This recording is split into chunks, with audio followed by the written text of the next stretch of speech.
Here is the answer for day one. Graph two periods of this function.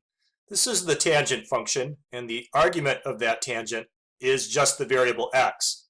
Has to be in between negative pi over 2 and positive pi over 2. Because tangent of x is equivalent to sine x divided by cosine x. And you wouldn't want that to turn out to be 0, and cosine of x turns out to be 0 when you have the cosine of negative pi over 2 or the cosine of positive pi over 2.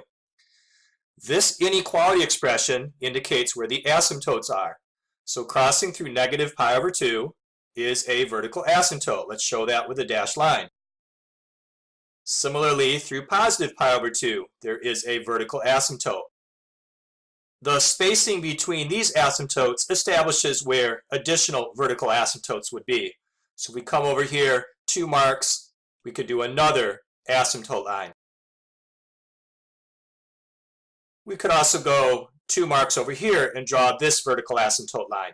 We only need to show 2 full periods, so we can graph in this area here and in this area here, and that will be our 2 periods. Now, to actually find the curves within those vertical asymptote lines, we'll evaluate this function. For example, where's the dot on the y-axis? What does this equal when you use 0 for x? The tangent of 0 is equal to 0, and 1/2 times 0 is 0. So this crosses through the origin.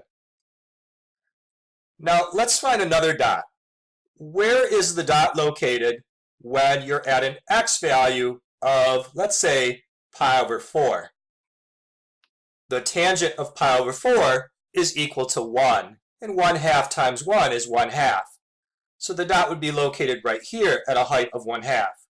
With that information, we can draw in this section of the curve.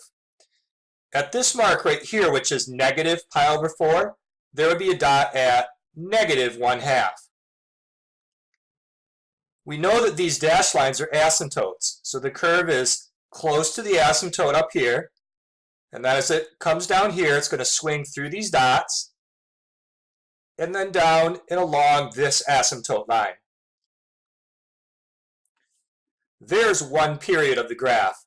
Now let's just duplicate that in this next area of space. So crossing right here, and then right here, and right here.